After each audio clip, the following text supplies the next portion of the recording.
Hello traders, কেমন আছেন সবাই? আজকে আমরা কথা বলবো ফরেক্স মার্কেটের 90% ট্রেডার কেন লস করে। আপনি নিশ্চয়ই এই কথাটা শুনেছেন, 90% ট্রেডার লস করে। কিন্তু প্রশ্ন হলো কেন? মার্কেট কি সত্যি সবার বিরুদ্ধে, নাকি আসল শত্রু অন্য কেউ? মজার বিষয় হলো ইউরোপ ও যুক্তরাজ্যের নিয়ন্ত্রকদের তথ্য অনুযায়ী প্রায় 89% লোক টাকা হারায়। যদি এত মানুষ হারে তাহলে সেই টাকা কে যেতে? আজ আমরা চার্ট নয়, মানুষের মস্তিষ্কের ভিতরে ঢুকবো, আর ভিডিও শেষে আপনি বুঝতে পারবেন বেশিরভাগ মানুষ ট্রেডিংয়ে হারে মার্কেটের কারণে নয়, বরং নিজের সিদ্ধান্তের কারণে। ধরুন আপনার হাতে $1000 আছে, আপনি একটি ট্রেড করলেন আর প্রথম ট্রেডে আপনি $100 লাভ করলেন। মনে হলো আরে এটা তো খুবই সহজ। ঠিক এখানেই শুরু হয় আমাদের প্রথম ভুল। আমরা এখন ধাপে ধাপে আলোচনা করব ফরেক্স মার্কেটের কয়েকটি ভুল নিয়ে, যে ভুলের কারণে আমরা ফরেক্স মার্কেটে টাকা হারাই। প্রথম ভুল, ওভার কনফিডেন্স।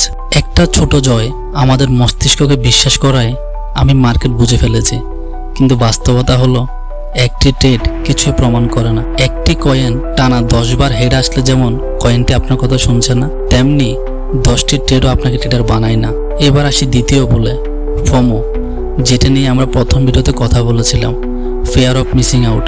আপনি দেখলেন গোল্ড 5% আপে উঠে গেছে, সোশ্যাল মিডিয়ায় অনেকে লিখছে গোল্ড টু দ্য মুন, আর আপনি ভাবলেন আজ বাই না করলে হয়তো জীবনের সবচেয়ে বড় সুযোগ হারাবো। তখন আপনি বিচার বিশ্লেষণ না করে আবেগ দিয়ে সিদ্ধান্ত নেওয়া শুরু করেন।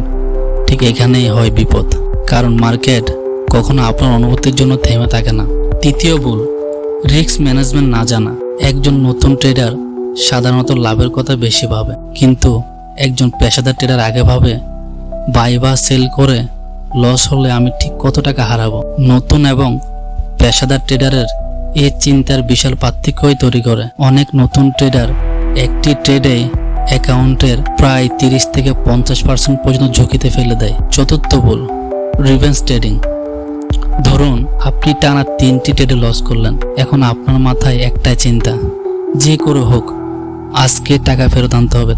তারপর আপনি আরো বড় লট নেন, আবার লস করেন, এভাবেই শেষ পর্যন্ত পুরো অ্যাকাউন্টটা শেষ করে দেন। আসলে সমস্যা মার্কেটে না, সমস্যা থাকে আমাদের রাগের মাথায় নেওয়া সিদ্ধান্ত।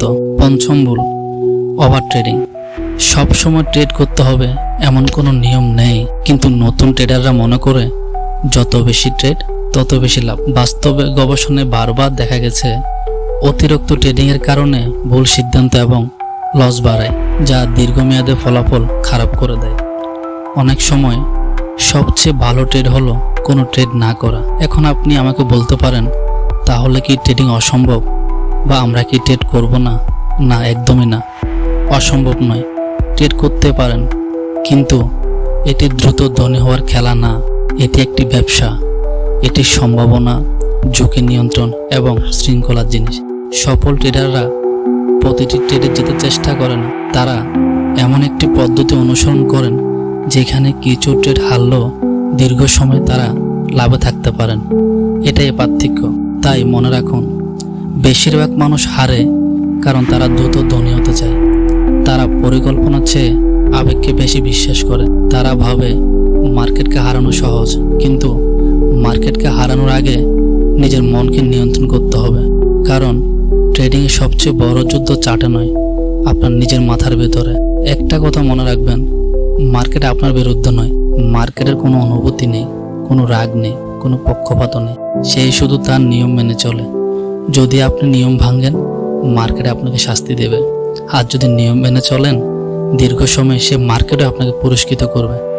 তাই ট্রেডিং শেখার আগে চার্ট নয়, নিজের মনকে নিয়ন্ত্রণ করতে শিখুন। একটা প্রশ্ন রেখে শেষ করছি, আপনি কি সত্যি মার্কেটে হেরেছেন, নাকি হেরেছেন নিজের লোভ, ভয় আর অধৈর্যের কাছে? এই প্রশ্নের সৎ উত্তরই হয়তো আপনার পরবর্তী ট্রেডের ফল বদলে দিতে পারে। যদি ভিডিওটি আপনার কাজে লাগে তাহলে লাইক, কমেন্ট, শেয়ার এবং সাবস্ক্রাইব করুন। ধন্যবাদ।